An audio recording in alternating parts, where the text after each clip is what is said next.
NS media news కి స్వాగతం. Bodhan elections రాగడ ward number 29 నుండి టీఆర్ఎస్ పార్టీ తరఫున శ్రీమతి అస్రా జవారియా సుల్తానను బలపరిచిన పూజారి లింగం తన భుజస్కంధాలపై వేసుకుని పార్టీని గెలిపించుకోవడానికి అహర్నిశలో కష్టపడుతున్నారు.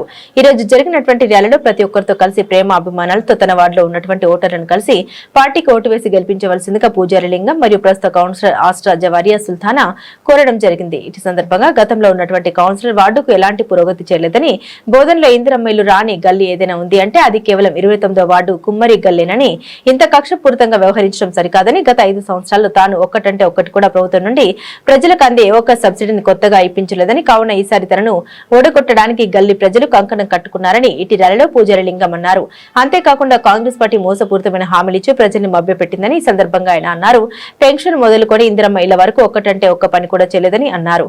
ఈ ర్యాలీలో రెంజల్ మండలం కల్యాపూర్ గ్రామ మాజీ సర్పంచ్ కాశం సాయిలు, రెంజల్ సర్పంచ్ తిరుపతి మరియు టీఆర్ఎస్ కార్యకర్తలు, వార్డు మెంబర్లు పాల్గొనడం జరిగింది.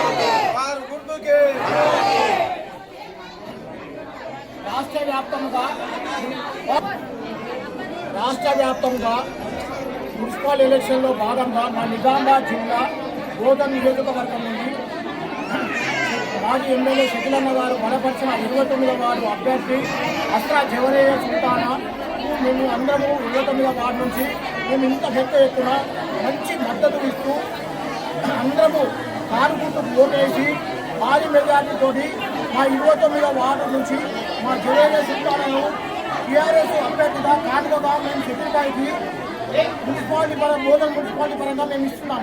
అలాగే ఈరోజు జరుగుతున్న మున్సిపాలిటీలో గత 5 ఏళ్ల నుంచి పరిపాలన ఉన్న ఎవరైతే కౌన్సిలర్గా గెలిచిన వ్యక్తి గత టీఆర్ఎస్ గవర్నమెంట్లో 3 సంవత్సరాలు రూలింగ్ పార్టీలో ఉండి మరొక వెంటనే చెప్పైపోయి 2 సంవత్సరాలు కాంగ్రెస్ గవర్నమెంట్లో ఉండి ఒక్క డెవలప్మెంట్ కూడా చేయలేని వ్యక్తి ఆయన ఇవాళ మరే వచ్చి నేను ఓట్లు నిలబడుతున్నాను, నాకు ఓట్లు వేయండి, నేను మరొకసారి నాకు అవకాశం ఇవ్వండి, నాకు ఈసారి ఇవ్వండి అని ఛాలెంజ్ చేస్తున్న శ్రీకాంత్, నీకు గల్లీలో తిరిగి డెవలప్మెంట్ చేసే వ్యక్తి అయితే మరి ఇప్పుడు నీకే బ్రహ్మాండంగా గెలిపించుకునేవాళ్ళు. కానీ నువ్వు ఈ రోజు వరకు గల్లీని విషయంలో నువ్వు ఎప్పుడూ పట్టించుకోలేదు.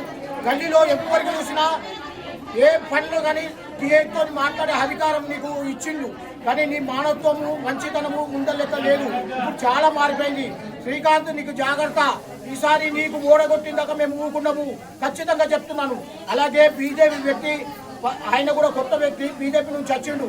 దయచేసి బీజేపీ వ్యక్తి కూడా మేము ఇక్కడ ఎవరు విమర్శించాము, ఎందుకంటే ఆయన కూడా కొత్త వ్యక్తి. ఇప్పటి వరకు మనకి ఈవెన్ మన వార్డులో దోమలు వస్తే దోమలకు దవా కొట్టేటోళ్ళు లేరు, మన గల్లీలో శానిటైజేషన్ లేదు, ఏం లేదు, ఉట్టి మాటలు తప్ప ఏం లేదమ్మా. ఇంకా ఒకసారి మనం చూడండి, ఆలోచించుకోండి. మీరు కూడా మీతో రిక్వెస్ట్ ఏముందంటే మీరు చూసి మానవతరంగా ఎవరు ఉన్నారు మంచి వ్యక్తి అన్నట్టు చూసి ఆలోచించుకోండి చేయండి అమ్మా.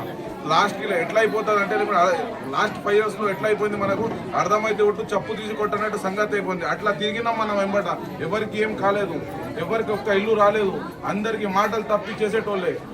ఇక్కడ ఇద్దరికి కూడా ఇల్లు లేవు. ఇక్కడ మీకు ఎవరు ఇక్కడ ఉండరు, ఎవరు సేవ చేయరు. తర్వాత ఫోన్ చెప్తే కూడా లేపరు. ఫోన్ చూసి నేను ఇక్కడే ఉంటా, ఇక్కడే చేస్తా, ఇక్కడే చదువుకున్నా, ఇక్కడే పేరు తెచ్చుకొని ఉన్నాయి వాళ్ళ. నేను మీతో ఒక రిక్వెస్ట్ ఉంది, ప్లీజ్ కార్కి ఓటేయండి. 1వ నెంబర్ పైన ఉంది అమ్మ మాది.